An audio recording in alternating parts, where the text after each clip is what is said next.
First of all, thank you very much indeed for allocating time to talk to us. Oh, happy. I'm very grateful to you. And were out of town last week, and you're back. So thank you very much indeed. Most grateful to you. So I hope my background is okay there for you. The background is absolutely fascinating. It's very academic. It does tell where you are now. Yeah, in my office. Fantastic. So, I think that our conversation, so in Zoom, I just realized that we have 45-minute time limitation. I guess it's okay if once 45-minute time framework is over, I will send you another invitation to continue the conversation. I hope it's okay with you. Okay, if we don't get there. So I guess our conversation will be, I think our conversation will be dedicated to many subjects, but there are two separate things I can discern there. One is energy, and one is Azerbaijani-Armenian peace process. Yeah, right. I was initially planning to start with the energy, but it so happened that between the time we first contacted via email and now, something has happened in Karabakh. So I would like to start our conversation, our interview with Karabakh, if you're okay with this. Sure. So, so there's been some escalation in Karabakh. The Russian peacekeepers are stationed there. There's a considerable concern in Azerbaijan about the terms, about the expiration date. We are not entirely sure whether it will leave in 2025 or not. Their mandate is shrouded in obscurity. There are many subjects which are of concern to Azerbaijani public. But the feeling is that in April, there was a second trilateral meeting in Brussels. Could you hear me?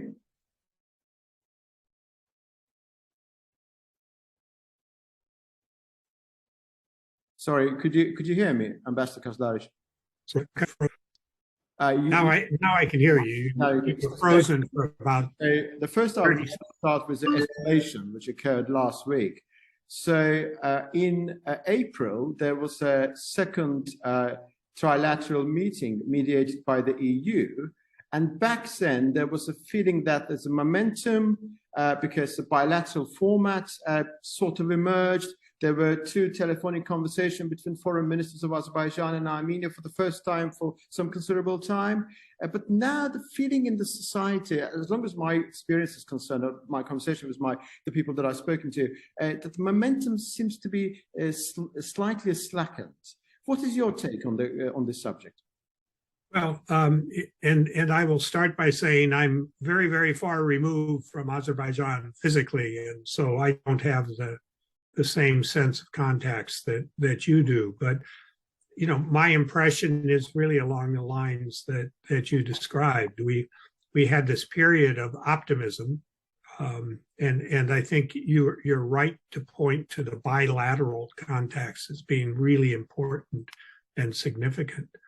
I think we also had I won't say at the same time, but going on separately, but in a parallel way, the talks between Turkey and Armenia, which showed, you know, some degree of progress there. And in my view, you know, the more those talks progress, the better it is for Azerbaijan and Armenia to make their own progress.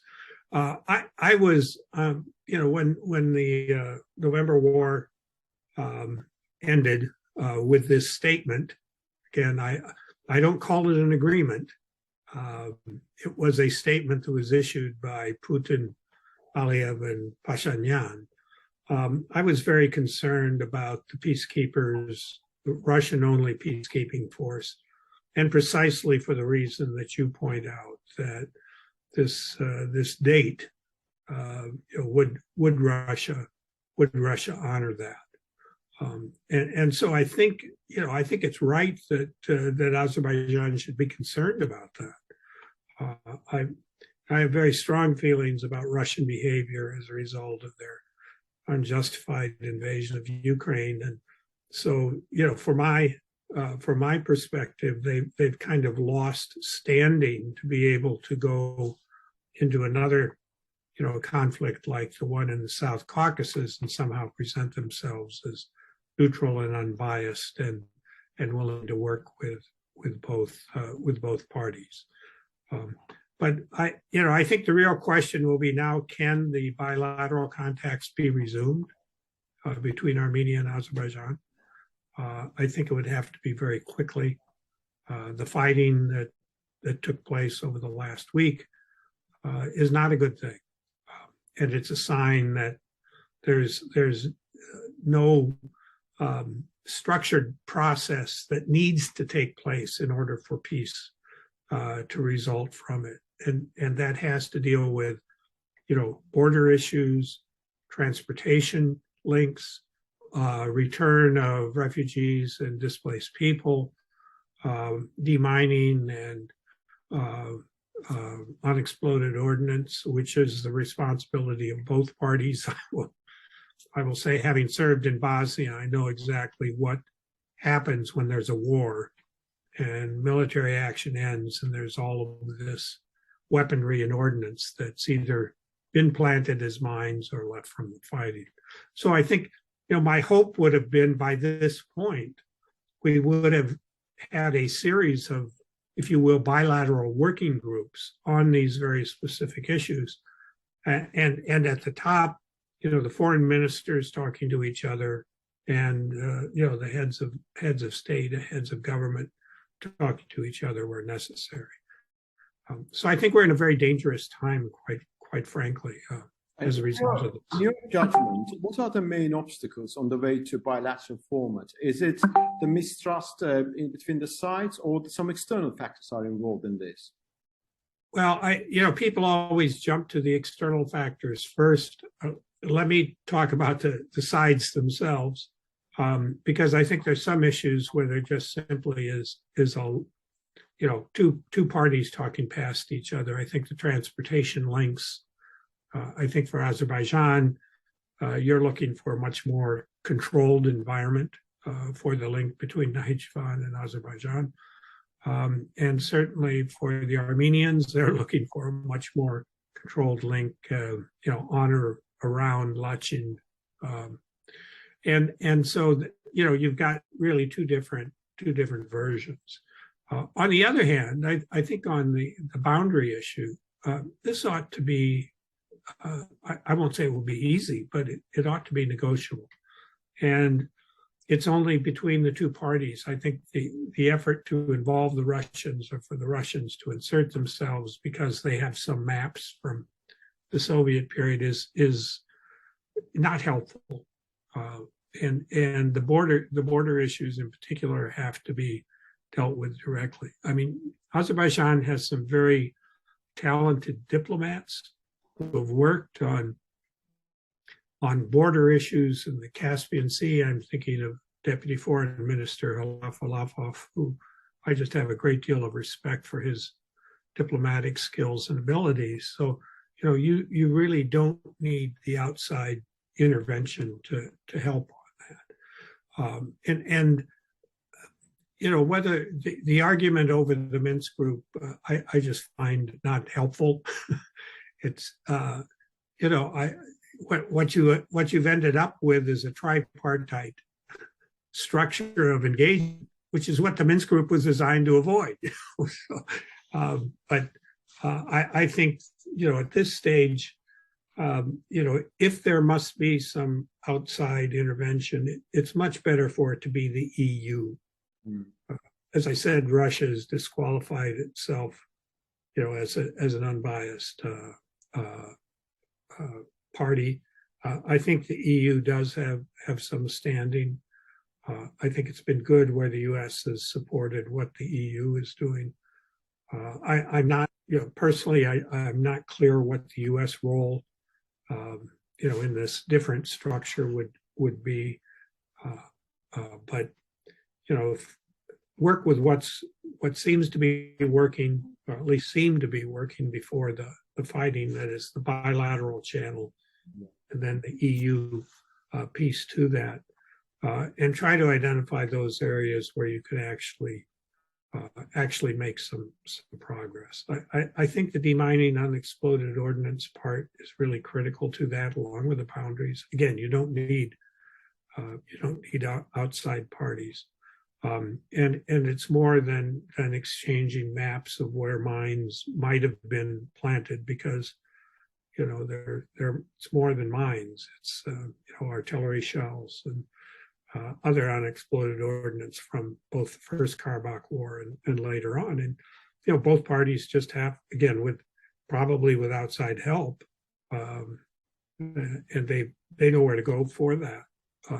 Need to get busy on that, because you're not going to be able to bring people, return refugees, if you still have large amounts of unexploded ordnance. And again, I go back to my experience in Bosnia and Herzegovina, and that was exactly the problem. And it took years, and they're still doing it. I mean, this is not easy, and it isn't fast, and it's not something you can count up 300 mines removed this week and so many in the future. It really is an ongoing, difficult process. So if I were the master of this process, I would say get to work on that, and then get the foreign ministers and the presidents, heads of state involved when things get a little difficult like they are now. I mean, now it's time, I think, for Aliyev and Pashinyan to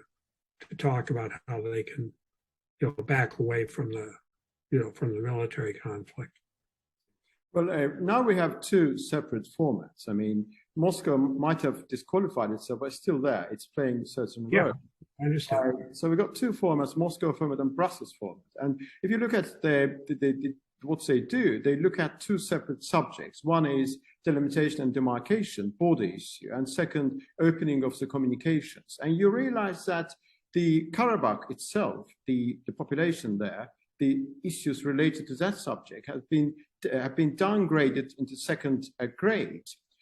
Can it be assumed that as a result of Azerbaijan's victory in the Second Karabakh War, the subject itself has lost its primary significance, or is it a delusion to which we shouldn't fall? Well, that's really a question to ask Armenians and Azerbaijanis, because for people on the outside, that's a very difficult issue. I mean, I think the reality is that there are people, Armenians, living in what was called Nagorno-Karabakh, and their status remains unsettled. I think the most important outcome of the last year or so has been the recognition that the parties to the conflict are Armenia and Azerbaijan. And until Armenia and Azerbaijan can address some of the issues we've been talking about, it's going to be very hard to address the question of how, what's the status of the Armenians who live in Nagorno-Karabakh. And I must say, in my mind, there's a question of the status of Azerbaijan citizens who were expelled either in the First Karabakh War or later, and their right to return to that territory as well. And I think we can look again to the Balkan experience in places like Bosnia and Kosovo, and to a certain extent Croatia, where people coming back home, some who left immediately after the fighting, some who left earlier, have to be assured of their rights as individuals, their rights to property. Property claims are going to be very, very important in this, and those aren't always settled by documents that people have in hand. There may be documents that have been destroyed as a result of war or otherwise. So whether you can say it's been downgraded, I guess I would prefer to say there are other issues that really have to be addressed first. You can't address the status issue without addressing the boundary question and the rights of people who had lived in that region to return. I think I'm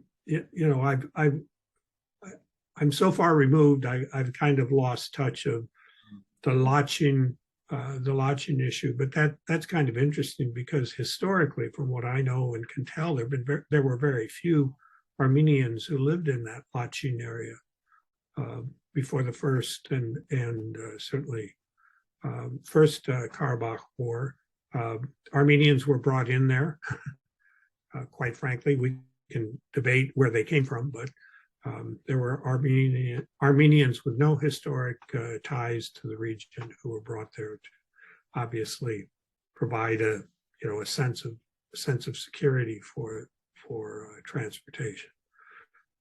But it's complicated, and the status issue will not go away. But it may not be the first issue that has to be addressed, and that's my sense. So the focus currently on the bilateral format about the direct talks between Azerbaijan and Armenia, but the OSCE Minsk group is still technically alive. It has not been abolished. So I know your views about OSCE Minsk group. I know that you believe that OSCE Minsk group failed not because it wanted to fail, but because Azerbaijan and Armenia were not doing the right thing at the time. But could we assume that, given that we are in the post-Second Karabakh War age, and there's currently EU format, and direct talks are sort of emerging, that OSCE Minsk group is already, consigned to the shelves of history? Is it the institution of the past, or we can still talk about it in the present sense? Well, I think you can talk about it in the present sense until somebody abolishes it, in a formal sense. I mean, I think the OSCE has a role. Is the OSCE the right, under as you point out, the current conditions, is the OSCE the right mechanism for proceeding ahead? I think it is. Does it have to be the particular Minsk group format that we knew before? I think that's a fair question to discuss. But the advantage that the OSCE provides is a certain degree of experience in the area of, if you will, peacekeeping operations in Europe. And rather than have just simply a Russian-only PKO, which I think is unhelpful on a number of levels. If you had other countries who were prepared to play that role, to do it in a way that I won't say satisfied both Armenia and Azerbaijan, but in a way that would ensure that ceasefire was maintained, that contacts were taking place, and things like the demining and unexploded ordnance problem were being addressed. If there's going to be an international body that has experience in that area, I think it would be the OSCE. I don't see a UN role here, and the EU. Okay, maybe the EU could do all of these things, but that would be much more difficult, I think, if you had simply an EU role. What Russia, this would all have to be done with some sort of acquiescence from Russia, and I don't know if that would be possible. But as a formal structure, I think it's there. But I think as a practical, in terms of practical processes, we ought to go with what seems to be, up to this point anyway, working bilaterally and with the EU. Yeah. I think when I had a chat with Paul Goebel, he said that Russian participation is necessary, but it is not going to be determinate. And European Union participation is welcome, but it is not going to be decisive. What's about US participation? How do you see the future of the US foreign policy in South Caucasus, in particular in relation to the Azerbaijan-Armenia peace process? Well, there are limits to the ability of the US to be involved in every conflict, even important ones, like the conflict regarding Nagorno-Karabakh. I mean, this administration is going to be consumed with Ukraine and Russia, and China, I guess, if recent events are any indication. And so it's going to be very hard to expect that the Secretary of State, for example, is going to be directly involved in a shuttle diplomacy between Yerevan and Baku to help negotiate a peace agreement. I'm encouraged, at least, that there have been a lot of contacts, including in these COVID days, via Zoom and via phone. I must say, there's been more discussions that Secretary Blinken has had with the leaders in both countries than I would have expected, given his own challenges from, like I say, from Ukraine and China in particular. I think there will be attention on the energy front. We can get to that later on, but if there is something that would define a more involved U.S. role, it might be on that side, to encourage Azerbaijan to cooperate, as it seems to have cooperated with the EU already, but to make sure that Azerbaijan oil and gas reaches international markets, and that's really important now. So that may be a kind of distinctive aspect of U.S. engagement and diplomacy. It may not seem to have much directly to do with Karabakh, but on the other hand, I think it would imply that the U.S. Can't ignore the Karabakh conflict, because that would only disrupt, if there were more military action, that could potentially disrupt flows of oil and gas to the global market.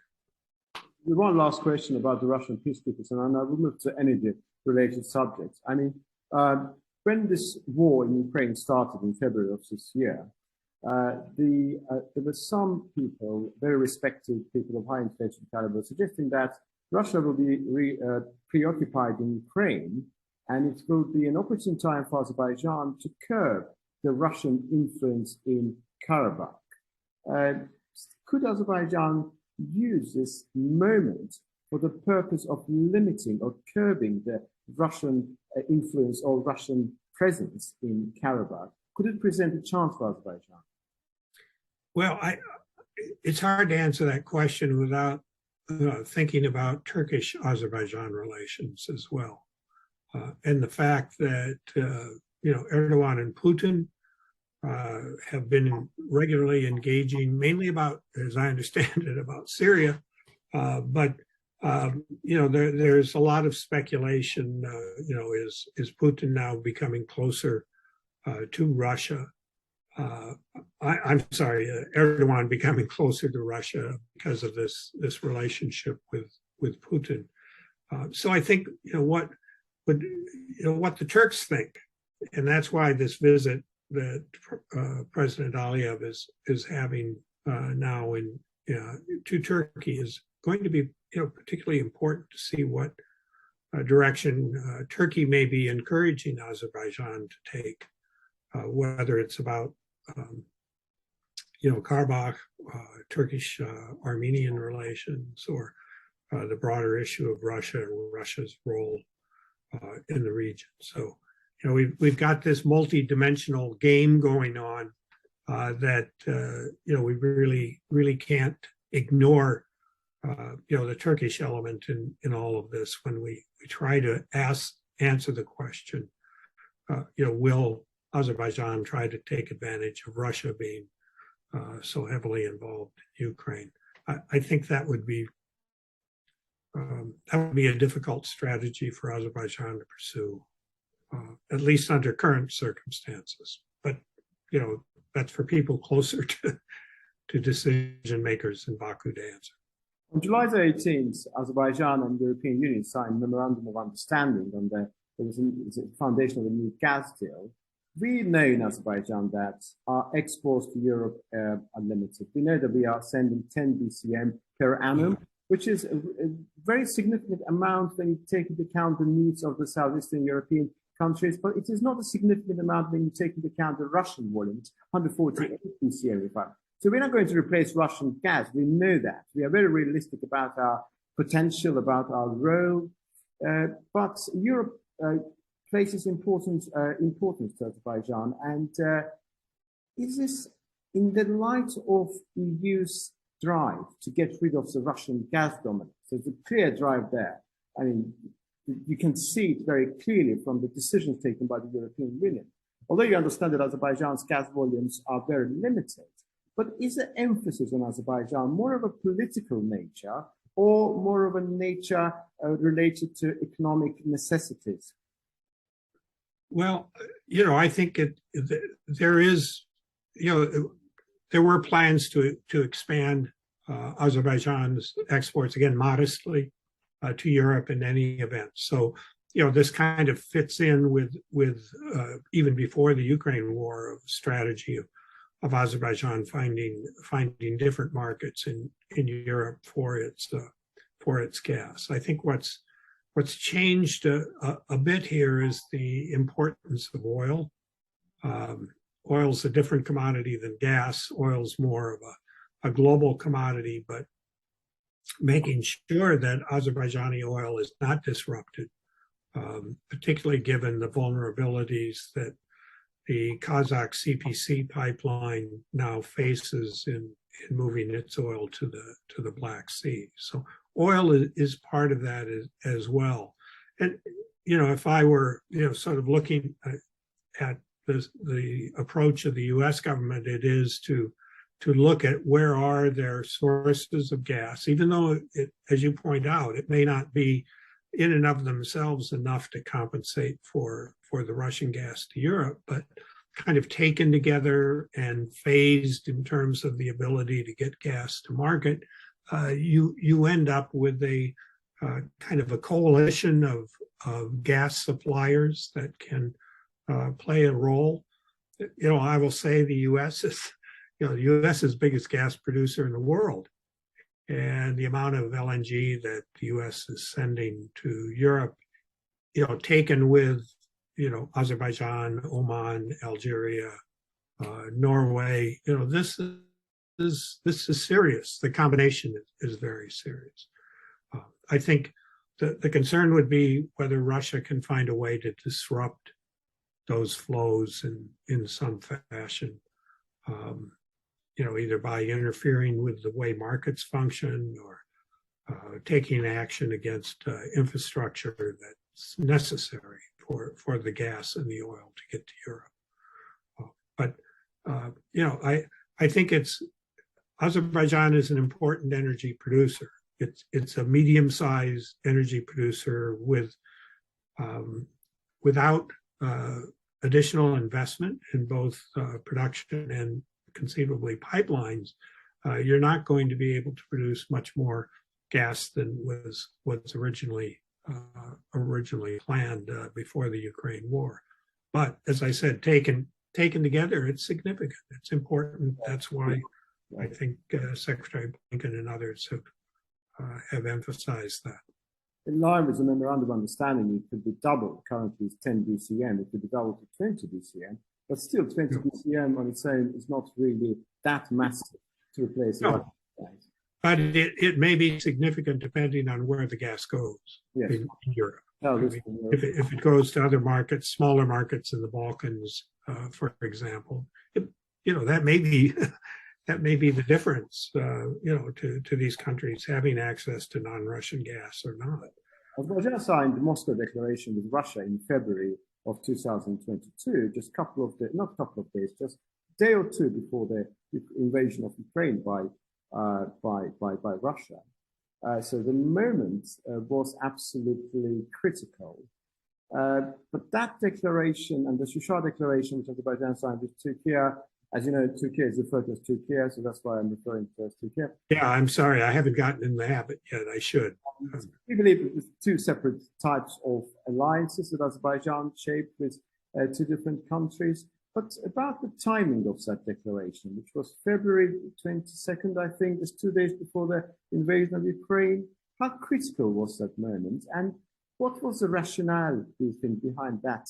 Well, that is the question I have. I mean, I can see no reason objectively why President Aliyev would have had to make this visit to Moscow on the very eve. Everyone knew what was going to happen in terms of Russian military activity. It's a sort of thing, visits are delayed all the time, and, people have, colds, or there's some other thing that keeps them from traveling. I just think that was the impossible situation for President Aliyev to be in with Putin, because Putin could dictate, make it appear that, maybe the US and others were going to try to stop him, but he still had allies around, including Azerbaijan. I've read the document. I'm not quite sure what formally it's called, Strategic Understanding. I'm very concerned. Yeah. Sorry? It's called Allied Interaction. Allied Interaction. Allied Interaction, yeah. I was very concerned, which seemed to be a veto that Russia was given to be able to object to any political or economic agreement that Azerbaijan might have with third parties that Russia was not satisfied with. I think that still hangs out there as something to be concerned about. But yeah, I don't have an explanation as to why the visit took place at the time it did, and I am concerned about some of the provisions that at least are public, that I've read on the agreement and what it may mean for freedom of Azerbaijan to operate. I'm not as familiar with the Shusha Turkey agreement, but I think there too is a risk that Azerbaijan's freedom of action, both vis-a-vis Moscow and Ankara, could be constrained by these agreements. Totally different frameworks for each one, I understand, but when you talk about the general view is that Shusha Declaration entails a deeper form of integration. So Moscow Declaration is a relationship between two states which agree to behave in a certain fashion, whereas Shusha Declaration is a declaration between two states which want to come together, unite, form a general framework, and so on. The wordings of these two declarations are very similar, but there are certain nuances which one may notice, of course. No, and that's why I admit at the very beginning, I'm not as familiar with the Shusha as I am with the Moscow one. So, but just the impression that I have is that for good or ill, there are kind of constraints on Azerbaijan's ability to act with third parties under both of these. Well, there's a general principle of Azerbaijani foreign policy to have excellent or reasonably good relations with all its three big neighbors, Turkey, Russia, and Iran.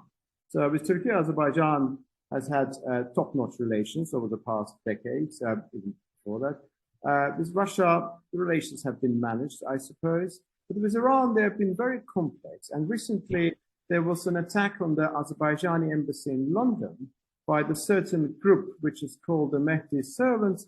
They arranged the same sort of attack against the Iranian embassy, by the way, but still there's a thing that it's connected with the Iranian intelligence, Iranian force, and so on. How careful Azerbaijan should be in terms of its foreign policy choices, bearing in mind Iranian influence? Well, I think you have to be very careful about Iran. I mean, if there is I see Russia as a threat to Azerbaijan. I see Iran as a threat. Which is greater?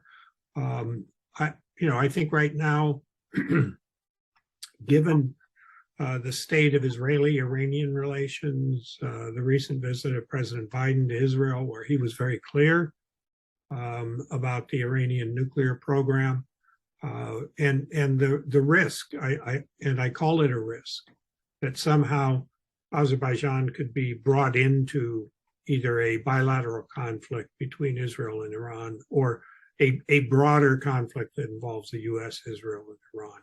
And Iran, as you know, is quite capable of reaching across the border into Azerbaijan.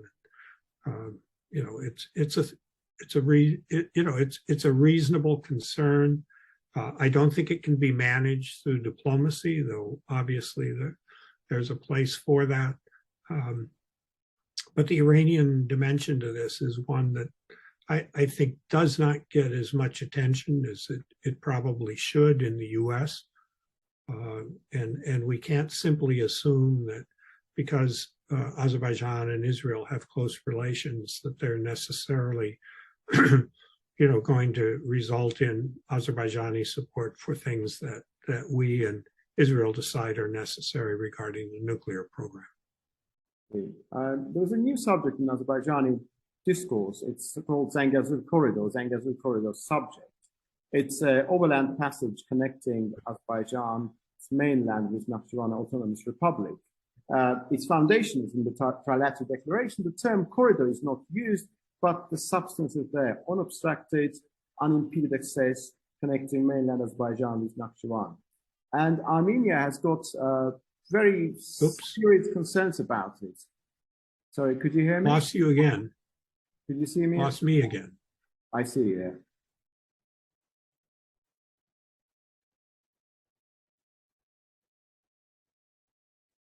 Did you see me now?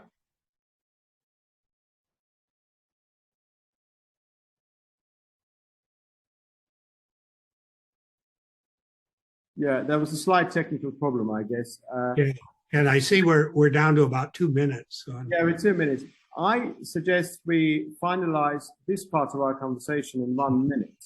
Then okay. I'll send you another invitation and we'll carry on. Okay, just on the corridor. I think the Iranians have a lot at stake at this because over the years, obviously they've enjoyed economic benefits and political influence because the connection to Nakhchivan had, by and large, over land had to go through Iran. Well, if you end up with a corridor that avoids that, then there's economic losses for Iran, but more significantly, a lever for political influence that no longer is there. So that's another reason to watch Iran. It's a very important subject in Azerbaijan, and we understand the worry that Armenia has, because what Trilateral Declaration says, it says unimpeded, unobstructed access, sort of overland passage between the mainland Azerbaijan and Nakhchivan.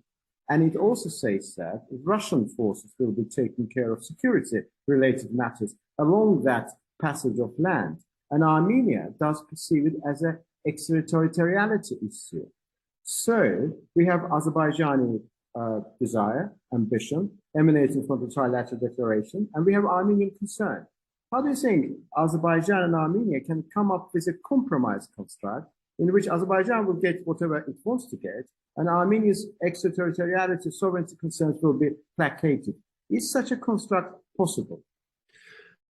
Well, one point to bear in mind too is I'm not sure Russia has got enough troops. I mean, they are having a problem, taking care of where they are now, in that area around Lachin, and not very successful at it. Where do they, under the circumstances, the war in Ukraine, where do they come up with another 5,000 troops to basically police that corridor? So that let's just set that piece aside as an important point. I really think, and this is my reading of the way the media that I'm able to follow treat this issue. It seems that at times Azerbaijan is insisting on physical control of the corridor, and I think that would be a problem. Again, unless you're going to, make this an issue in the border talks. My ideal would be that there's enough confidence between Armenia and Azerbaijan that it would not be a question of, sort of physical control of the corridor, but access to a corridor that would allow the free movement of people as well as trade between Nakhchivan and Azerbaijan. And I think you also need to, whether this is in the process now or not, you also need to figure out what you're going to do about Lachin. Can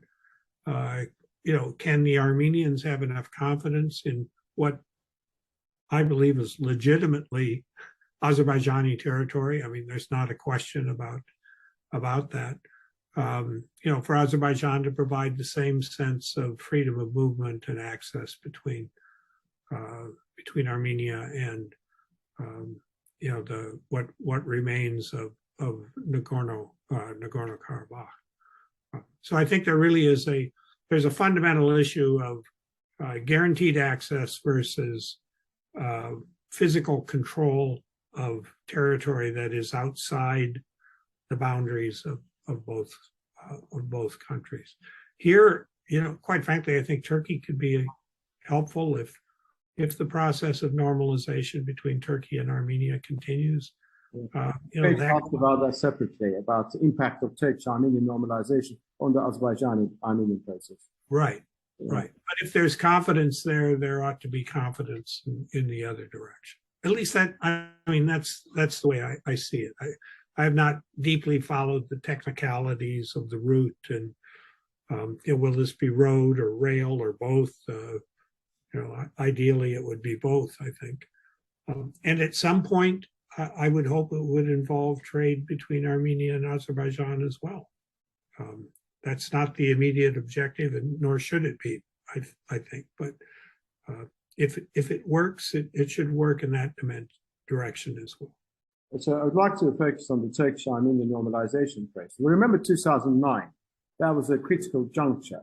But back then, the conflict was still underway, and it didn't go through. There were obstacles, and they were not overcome. Now, again, we have the Turkish-Armenian normalization process. Situation in the South Caucasus has changed dramatically. So the two separate questions. What is your take on the current process of the Turkish-Armenian normalization? How do you see its prospects? This is the first question. And the second question, how do you see its implications for Azerbaijan and Armenia in terms of the future comprehensive peace treaty, which I hope we will sign in the fullness of time? Yeah. I mean, the earlier process was basically halted because Azerbaijan wanted to link the political settlement regarding Nagorno-Karabakh to the improved relations between Armenia and Turkey. At the time, I thought that was not a wise position for Azerbaijan to take, because I think Azerbaijan gains more, from good relations between Armenia and Turkey than it does otherwise. I think that the good thing that I've noticed in the current process is that there have actually been supportive statements from Baku about what's going on between Turkey and Armenia. I think that's without knowing all the details, quite frankly, about certainly the economic and transportation links in particular. I don't know what the recent fighting has done to influence. It'll be interesting to see if that topic comes up in the meetings that President Aliyev has in Ankara with President Erdogan. But I think our best hope is for this, Azerbaijan's support for the way the process has evolved to this point, to see more, and hopefully this will have good results in terms of encouraging direct contacts between Baku and Yerevan. I remember an interview of the former Armenian president, Robert Kocharyan, given to the famous Russian journalist, Vladimir Pozner, after the Second Karabakh War. And when he was asked, what is the most dangerous thing for Sorry, you're breaking up. Yeah, could you hear me now? There's an internet problem here.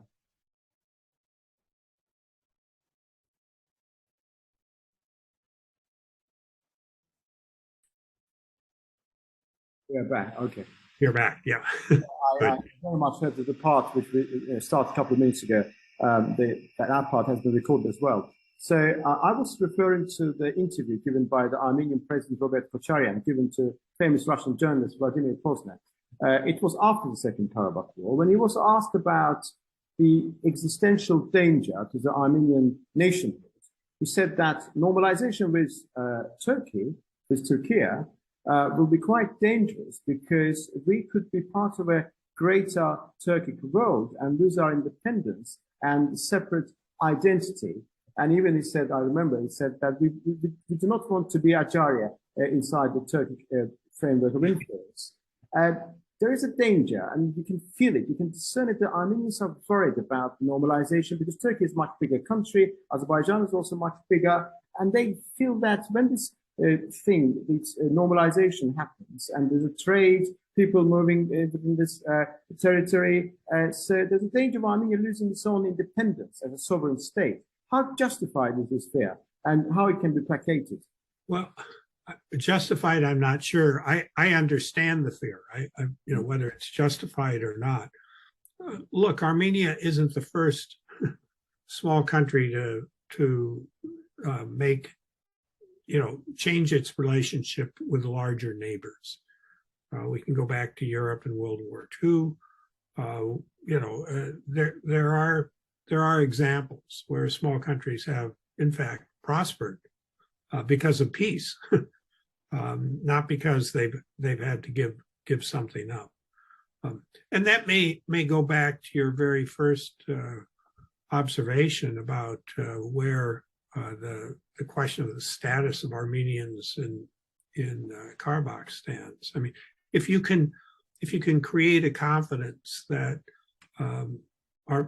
Armenian nationals living in what is Azerbaijan will have their rights protected, their language protected, their right to free movement protected, then I think all of this becomes less of a concern about being absorbed by larger neighbors. Look, that's always been the risk.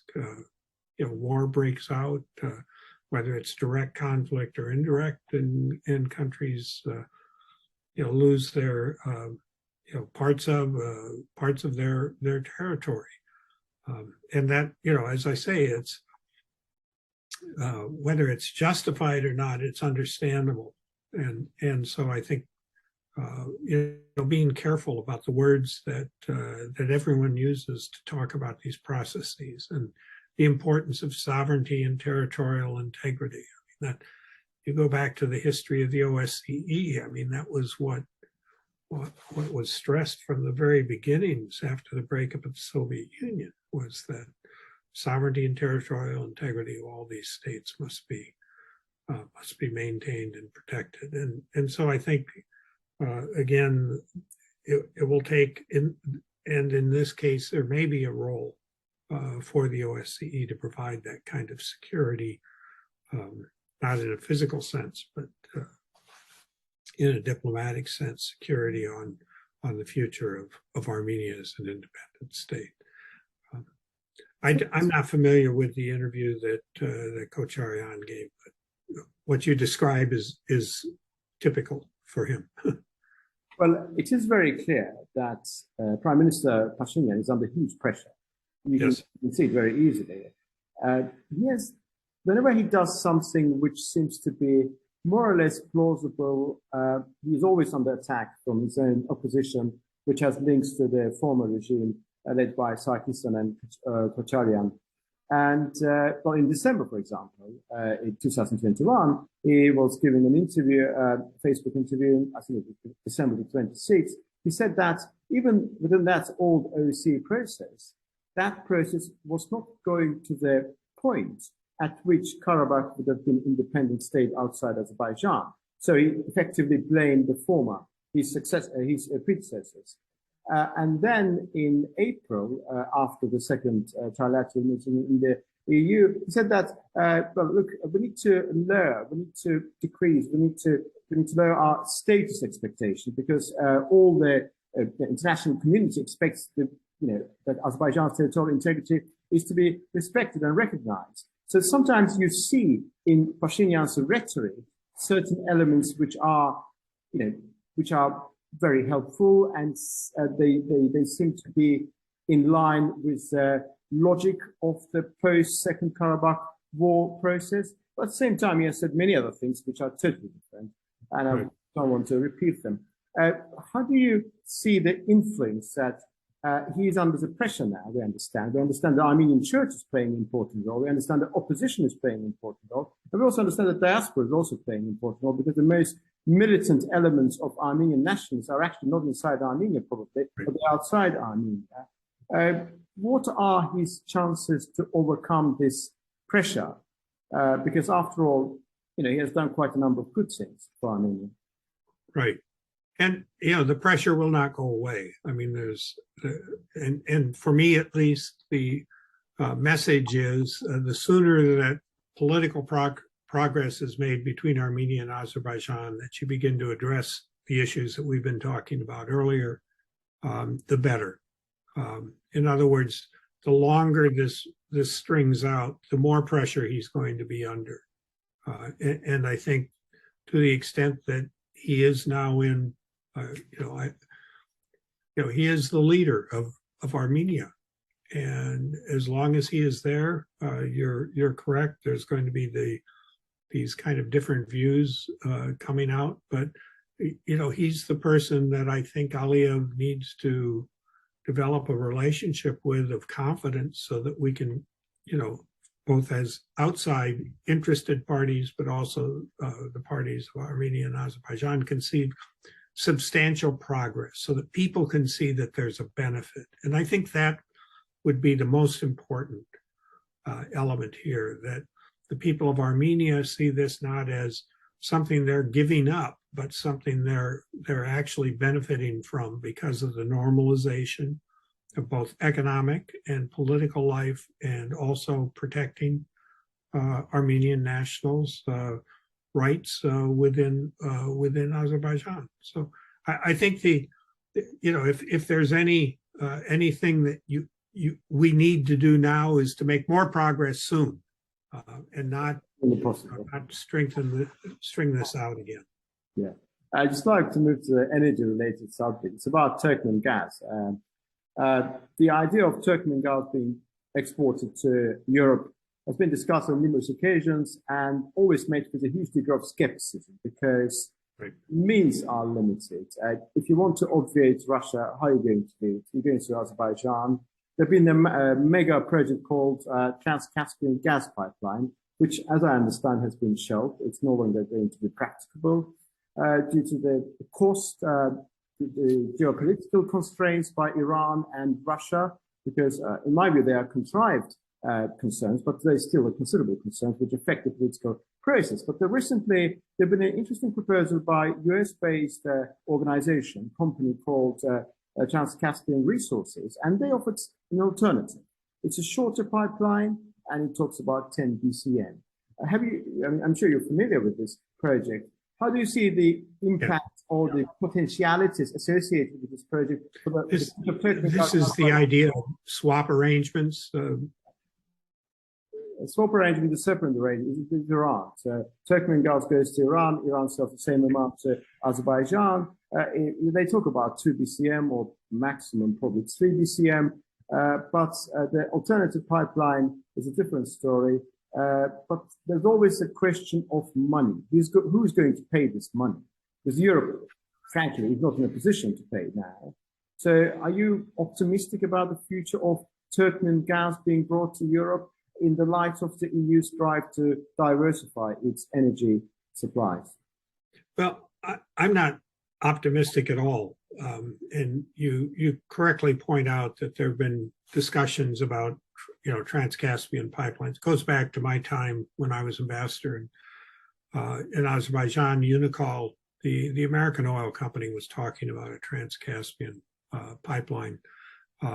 I think there's several factors. I really think the unresolved demarcation of the Caspian Sea between Armenia and between Turkmenistan and Azerbaijan, got Armenia on the mind. But that can be overcome, I'm sure, but it's still a factor. The second one has to do with Iran, Russia, and the Caspian Treaty from 2018, which has a lot of defects in it. But one thing seems to be very clear is that signatories can object on environmental grounds for projects that would be through under the Caspian Sea.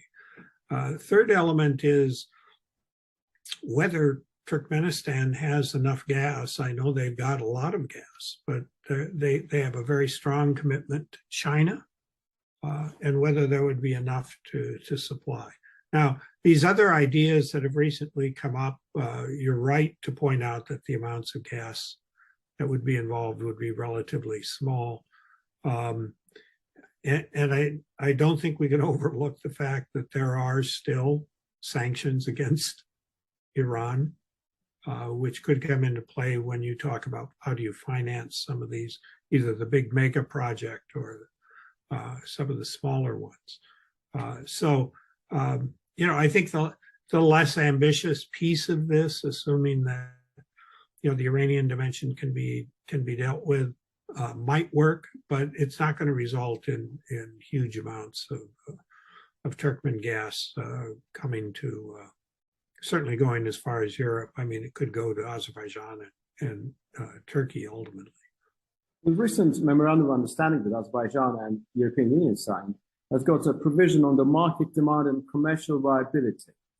Is this really a sort of reality check for Azerbaijani gas export capabilities in terms of the Azerbaijani role will be quite circumscribed and with a limited curve? Could we interpret it in that way on the basis of this provision?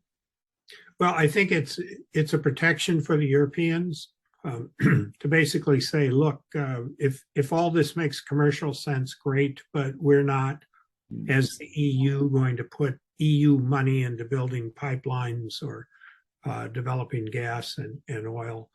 I'm sure Azerbaijan too is not in a position to be able to make a commitment today to the investment and possibly in production as well as pipelines. So it provides kind of an escape provision for both parties. I think the more interesting parts of this agreement really relate to renewable energy, and I've said that this agreement could be a model for Europe to negotiate with other gas producing countries if they wanted to do that, because you read this and it recognizes that climate change is an important issue, that Europe has priorities and that they're global aspects to climate change, and that it's in the interest of both parties to do what they can to develop alternatives to traditional oil and gas exports. At the same time, they are increasing the amount of, in this case, gas going to Europe. I think that part is really, to me, the really interesting piece of this agreement, though it's not directly, politically tied to Russia or Ukraine. It's not the most widely discussed part of the memorandum of understanding. Yeah. Very important one, of course. Very important. Very important. Because if you can free up through renewable energy, in just looking at Azerbaijan, to produce electricity that you don't have to burn oil or natural gas, then that becomes available for more exports. Yeah, because before this memorandum of understanding was signed, sorry.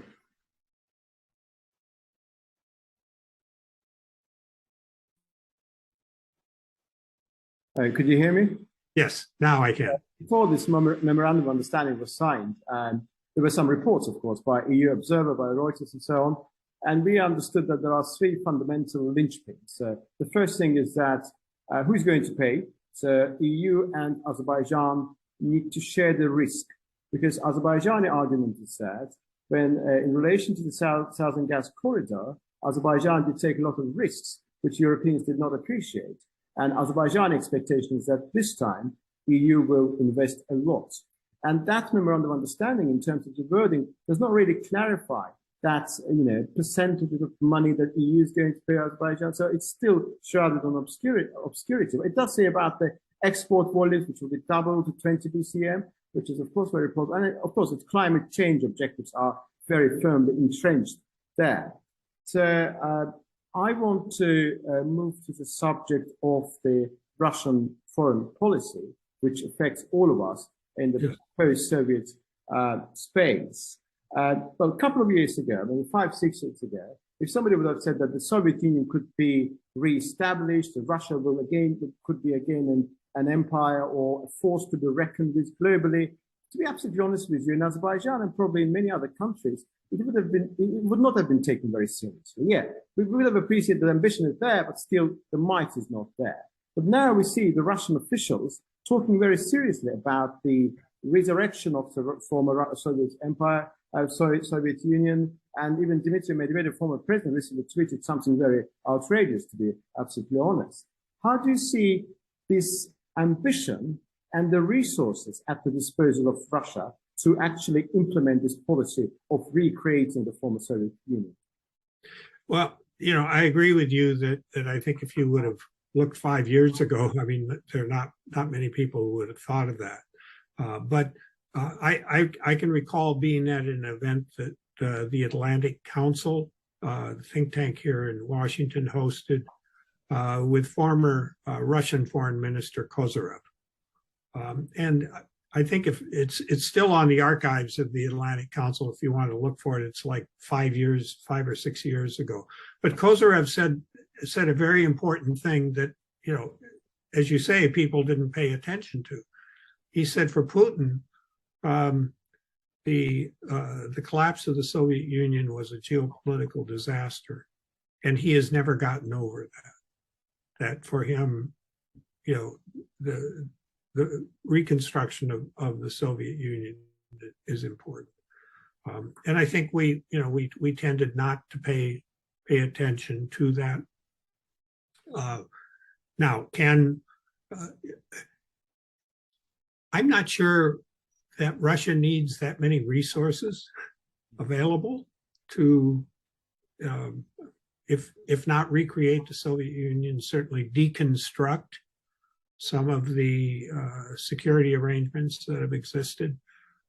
Look at what's going on in the Balkans, in Kosovo and Bosnia and Herzegovina. And they're Russia with very little financial resources, except in the case of Serbia, no bases for military operation, are able to potentially upset the whole Dayton process that the US, the EU, and NATO were involved in bringing peace to that region. So there's a capacity to be disruptive. I think we have to watch Kazakhstan as well. Again, that may not require divisions and divisions, but strategic involvement in both hybrid kinds of warfare, but political influence can be significant. I think other countries in Central Asia are equally vulnerable. I think we have to take seriously this possibility. It's not just one person talking about it. I think there are clearly steps underway, and with everyone focused on Ukraine as they must, we can't overlook what's going on everywhere from the Baltics, I think, around the periphery of Russia and to Central Asia and beyond. The open question for me is what China's approach is going to be. Yes.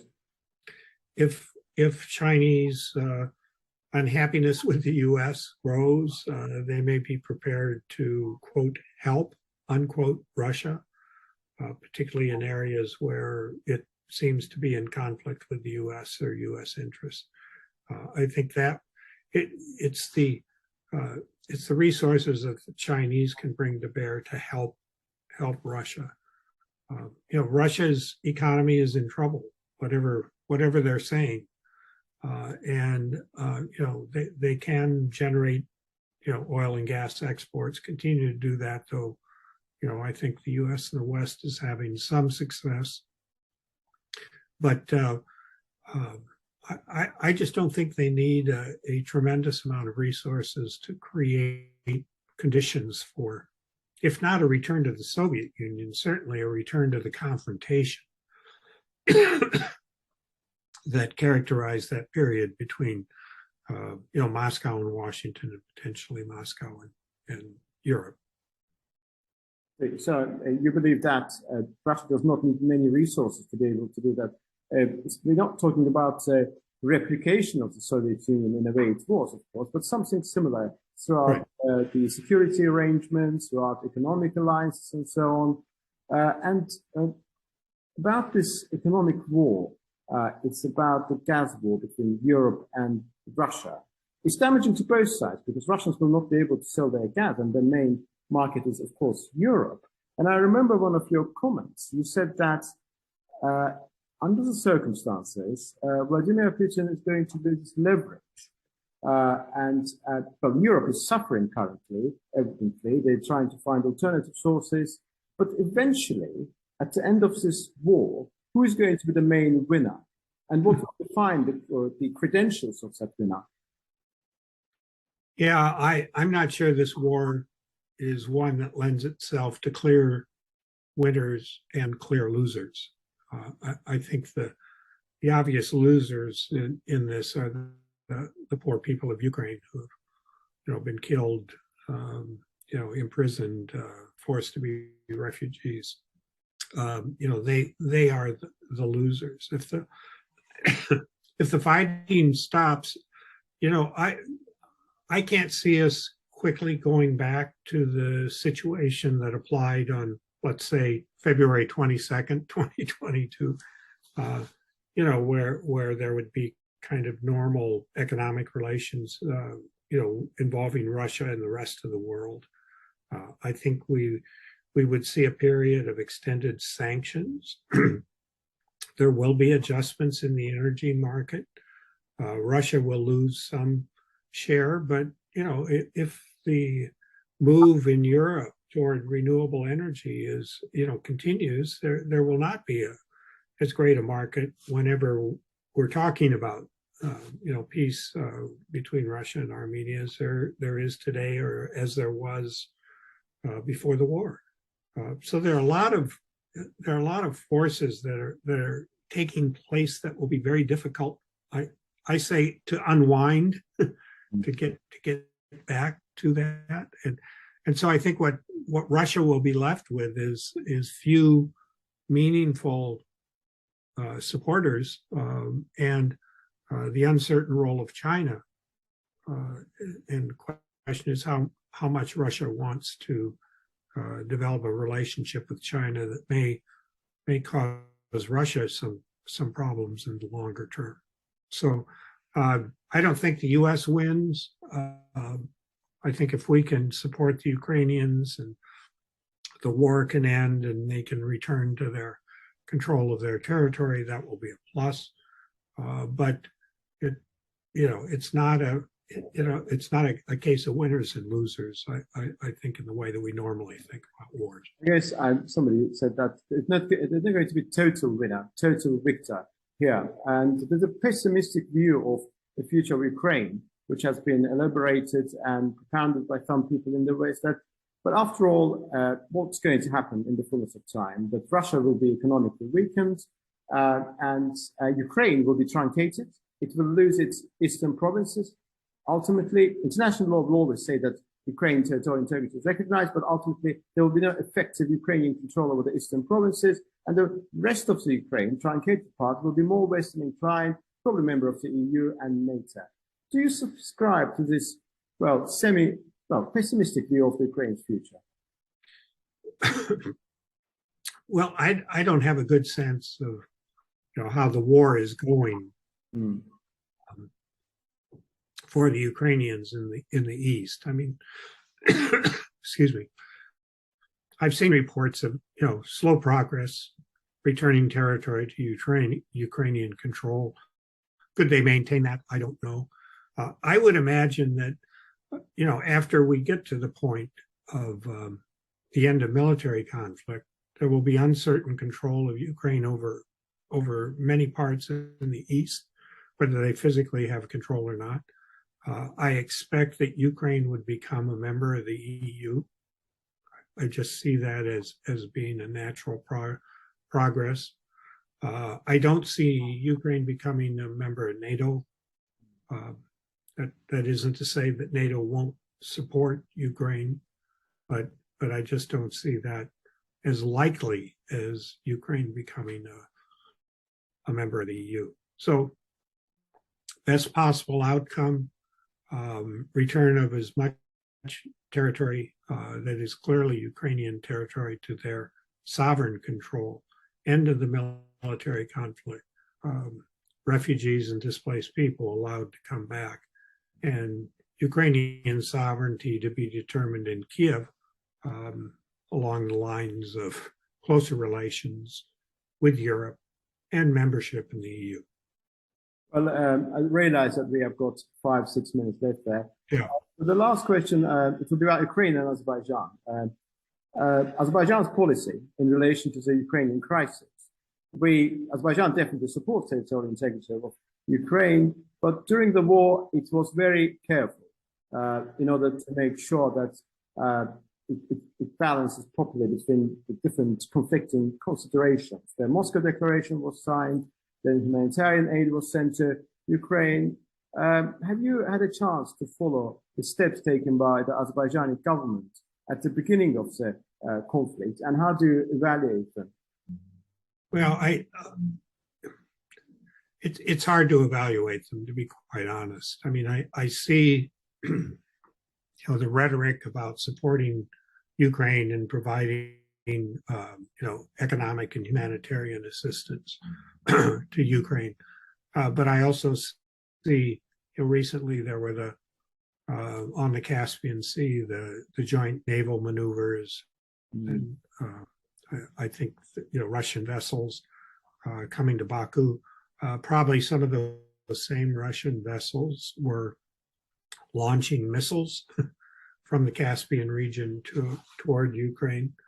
And people say, well, big neighbor, and Azerbaijan has to be careful about dealing with Russia. But I think there comes a time, and the news of the atrocities that Russia has committed in Ukraine grow every day. Countries are really going to have to decide, who they support, and I don't know where Azerbaijan ultimately will come out on this, but I hope that when the war ends, that there can be stronger relations between Azerbaijan and Ukraine. Well, thank you very much, Ambassador Kauzlarich. We are very grateful to you. It's early morning in Washington, D.C., and I hope you had a good morning. And I wish you a good day. And hopefully, in the fullness of time, we'll have some other opportunities to discuss relevant subjects. Hopefully, we'll discuss something about the peace treaty negotiations, about some other related matters. And hopefully, next time we'll have a conversation. These things will improve in Ukraine, and hopefully, there'll be more positive things that we will focus on. Well, thank you for the opportunity. Very good, thoughtful questions, not easy ones for either me or for you to answer, but I think we covered kind of the complex picture that faces Azerbaijan and the people of Azerbaijan. Thank you. We are very grateful to you. Have a good day. Okay, you too. Thanks.